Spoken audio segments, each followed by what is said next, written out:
আসসালামু আলাইকুম শেখ। আসসালামু আলাইকুম ওয়া রাহমাতুল্লাহি ওয়া বারাকাতুহু। বলেন। আমার দুইটা কোয়েশ্চেন।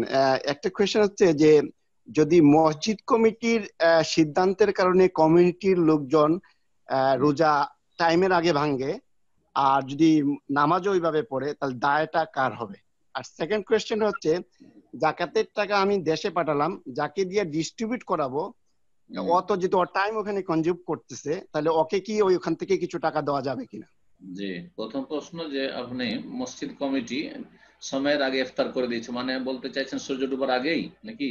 জি জি জি জি, মানে সিদ্ধান্তটা এরকম যে ওই না, মসজিদ জায়েজ না, কমিটি, না জায়েজ নাই। হারাম ওই কাজে কমিটি কারো থেকে থাকা আনুগত্য যাবে জায়েজ কিনা? না। আল্লাহর নাফরমানি করে কোন রাজা শাসকের আনুগত্য জায়েজ নাই, বাপ মার আনুগত্য জায়েজ নাই, তো মসজিদ কমিটি কে? না, আপনার আমি যে বাবা দায়টা মাও। কার হবে?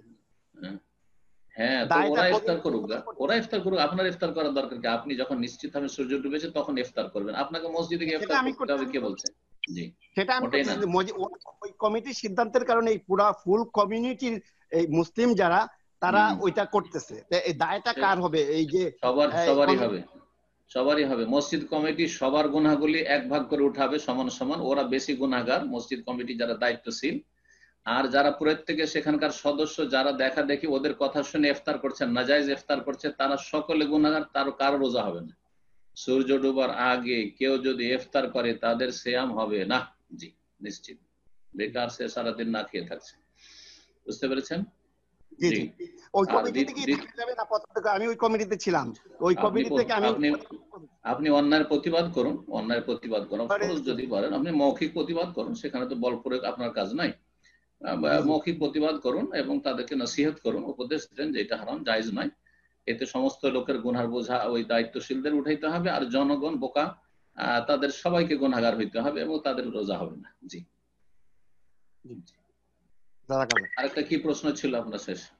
একটা যে জাকাতের টাকা আমি দেশে পাঠালাম, জাকাতের আর টাকা, যাকে দিয়ে হ্যাঁ, হ্যাঁ, হ্যাঁ, যাকে দিয়ে ডিস্ট্রিবিউট করতেছি, তার জি, তো টাইম এখানে নষ্ট হচ্ছে, জি, তাকে কি কিছু টাকা দেওয়া যাবে কিনা ওখান থেকে? হ্যাঁ, তাকে তাকে টাকা দেওয়া যাবে, কিন্তু আপনার ওই জাকাত থেকে দেওয়া যাবে না, তাকে আপনার ক্যাশ থেকে কিছু টাকা পারিশ্রমিক দিয়ে দিবেন, যে এইটা তোমাকে বকশিশ দিলাম আমার পক্ষ থেকে, জাকাতের টাকাটা আমানতের সাথে তুমি এ করে দিবে, ডিস্ট্রিবিউট করে দিবে। আর একটা কথা সবসময় মনে রাখবেন, যাকে জাকাত বিতরণের জন্য দিবেন তার ইমানই পরীক্ষা, ইমান আমানত ঠিক আছে কিনা, সেই ব্যক্তি আল্লাহকে ভয় করে কিনা, সে যেন খেয়ানত না করে। আপনি যার তার হাতে আপনার আত্মীয় বলে দিয়ে আমার ভাই সে যেন দিয়ে দিলাম, অথচ সে বেনামাজি, অথচ সে বেঈমান, টাকা খেয়ে রেখে দিল, তাহলে জাকাত আদায় হবে না।